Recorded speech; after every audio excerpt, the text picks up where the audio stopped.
Hello guys, this is Joyce from Enjoy Scrapping 2.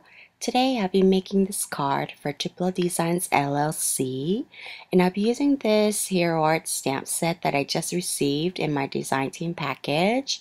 This is one of those layering stamp sets. So it's called Happy Day Flowers, and there's a lot of different stamps on this stamp set, and you can layer them in different ways to create different effects. How I'm going to use this today is to do a very loose watercolor type of a look using this solid lined stamp, and I'll be using this Prima oil pastels. These are water-soluble oil pastels, and there's 24 colors in this set, and these basically work like the watercolor crayons or gelatos. It has a very creamy consistency that is kind of fun to play with. I've done a watercolor crayon comparison videos in the past, and if I can find it, I will put that link in the descriptions below if you like to check that out. But these come in 24 colors like this, and this is a very inexpensive set. So if you've never tried watercolor crayons or like gelatos, this is another option that you have. So I have this watercolor cardstock that I cut using my favorite things stitched rectangle die. And here I am stamping off the flower a couple times just to prep this stamp. Normally I don't need to prep these photopolymer clear stamps because they are very high quality photopolymers, so the colors stick really well. So it's not like your acrylic or like silicone type of stamps, but because I will be using this type of a medium, kind of like a crayon, which is kind of hard, I wanted to prep it before I get started. And now I'm grabbing a brush and I'm using a number 4 round brush, and there's several different ways you can use this. You can spray the stamp before you apply the color, or you can spritz it after you apply the color, or you can do both depending on if it feels really dry. Because this is kind of like a crayon um, texture, it is going to be a little bit harder than if you were to use like a marker to stamp.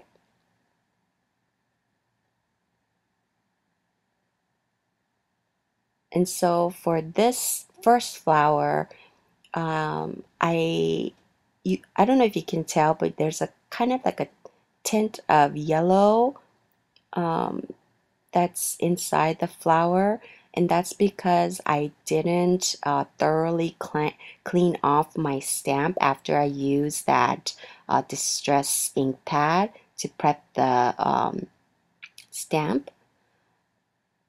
The thing about these high quality photopolymers is that they absorb the colors really well, so they stick onto the stamp really well, unlike your acrylic or your silicone type of stamp. So you want to make sure to clean off the stamp really well before you move on to the next color, or you will get that residue of the other color.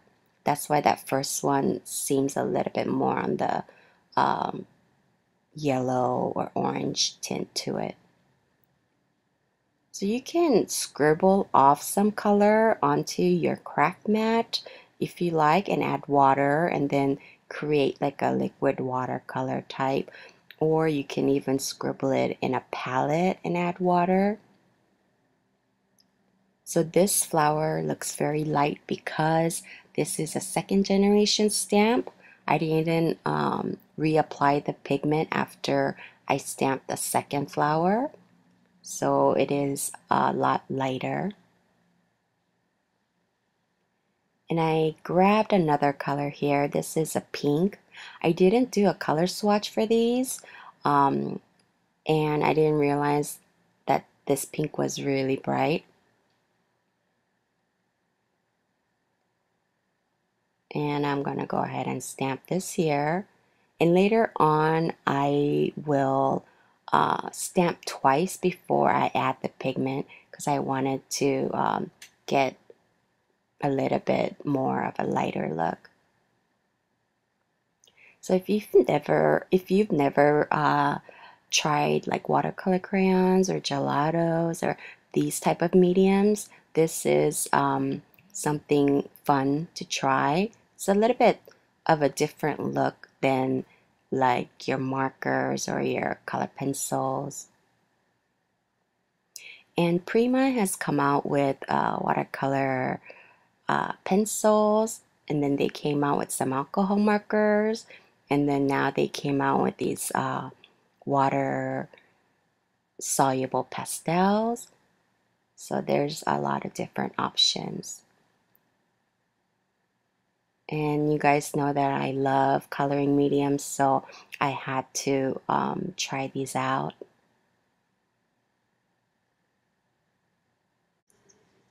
And I haven't tried the other types of mediums that Prima came out with. I think I have enough coloring mediums, but this was something different, so I wanted to try, and it was very reasonable price. And Tupelo Designs LLC has these in stock.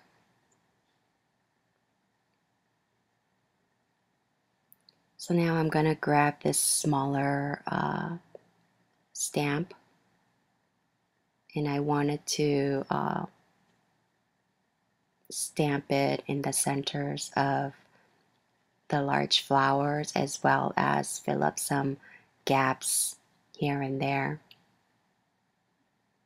And I'll be using the same two colors that I've already used because I don't want to add too much color, because later on I'll also be adding yellow to this combination, so just wanted to keep the florals kind of on like the pink purple range.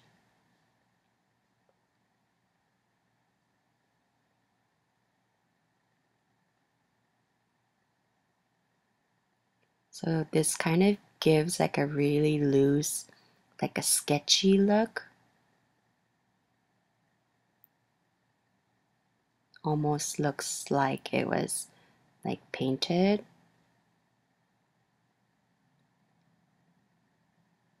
So something fun and different. But these do have a harder consistency than like your gelatos or like a Caran d'Ache watercolor crayons.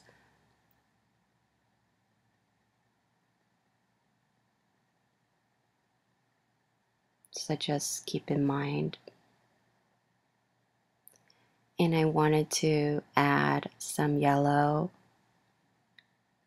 So I grabbed one of this stamp right here that kind of looks like seeds or maybe like pollen or something, and I'm gonna go ahead and stamp that using mustard seed.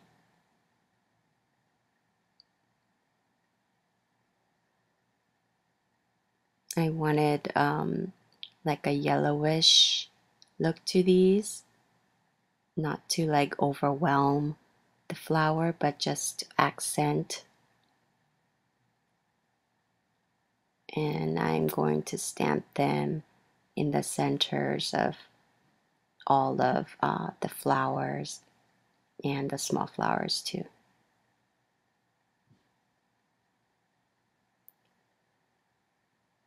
So when you're layering like these watercolor mediums on top of existing watercolor, you do want to dry that each time, because otherwise uh, the colors will create like a muddy color.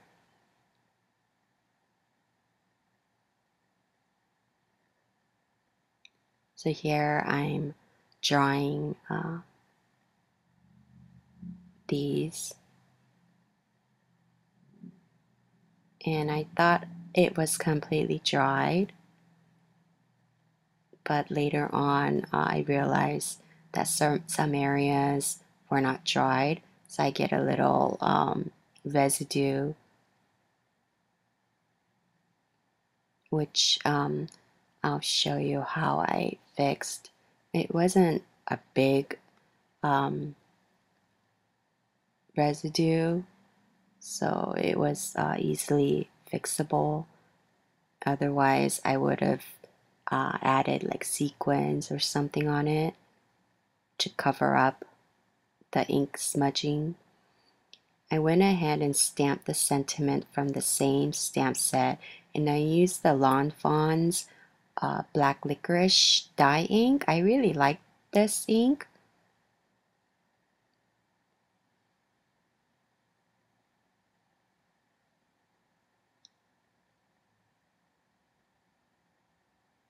So now that I have this panel created, I really like the look, but I thought it needed additional pop of color, so I went ahead and found this green pattern paper from my stash,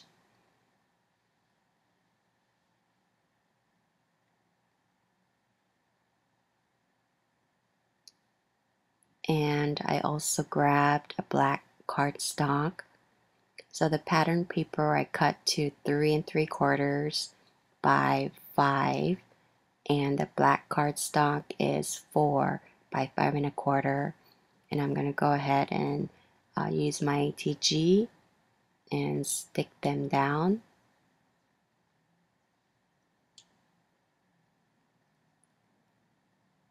So the green adds a little bit more color, pop of color between that this piece we created and that black, which is also going to tie in nicely with the sentiment.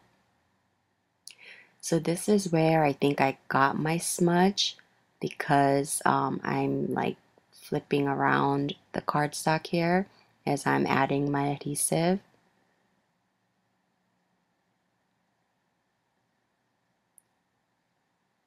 And then I could see right there, it could have been from my finger, but I could see that little bit of a mark.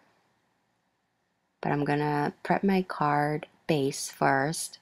This is a top folding card base, scoring it at 5.5, using my Teflon bone folder. This is a 110-pound Nina, and that's where the little smudge is that's bothering me now. So I had to grab just plain water, and I went over it and dabbed it off with my paper towel, and then I went over it again and dabbed it off. And once that completely dried, I just used the eraser, dry eraser, and just erase on top of it, and it seemed to take away the color.